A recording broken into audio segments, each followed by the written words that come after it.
Gregory Echenique, nuevo jugador de Guaros de Lara, llegó a Barquisimeto y muy gustosamente atendió a los medios.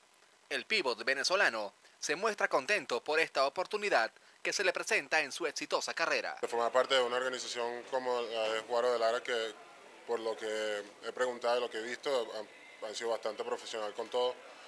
Y pienso que podemos, con el equipo que tenemos, podemos hacer algo bastante bueno esta temporada y regalárselo también a la fanaticada de este equipo que por lo visto es bastante fiel.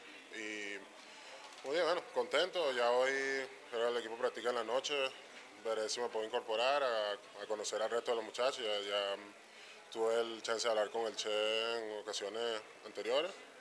Y nada, bueno, contento, listo para trabajar y hacer lo mejor de esta oportunidad. Tenemos un buen equipo y podemos lograr algo bastante bueno, ser bastante exitoso esta temporada.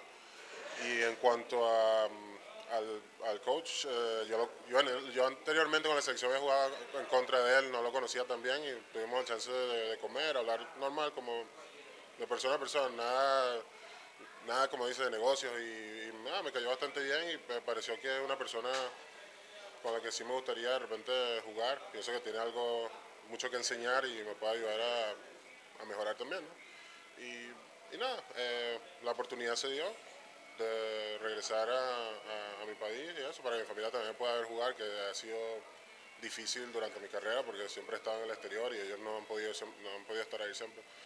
Tratar de conseguir esa meta que obviamente es el campeonato, que pienso que no deberíamos querer menos que eso. Y nada, dar lo mejor de mí y espero que les guste lo que vayan a ver y que nos apoyen. Que, como dije, los muchachos ya están trabajando y yo me incorporo hoy y vamos a trabajar duro para tener una buena temporada.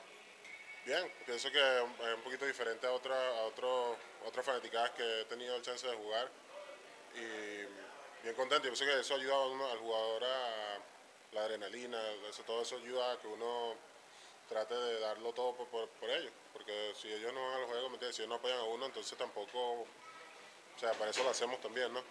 Entonces bastante esperando que ese primer juego a ver qué tal va a estar la fanaticada de Guaro. Pienso que yo nunca he tenido problemas en adaptarme a un sistema así, o sea que eso, bastante colectivo, nada de egoísmo ni nada de eso. Bastante contento, yo pienso que sí me voy a ajustar bien y vamos a hacer un buen trabajo. De esta manera, el pívot Gregory Echenique pisa suelo barquisimetano y desde ya se pondrá a las órdenes del técnico argentino Néstor El Che García para comenzar de esta manera la temporada el próximo 14 de febrero de la LPB. Desde Barquisimeto les reportó Alejandro Menéndez para su noticiero meridiano.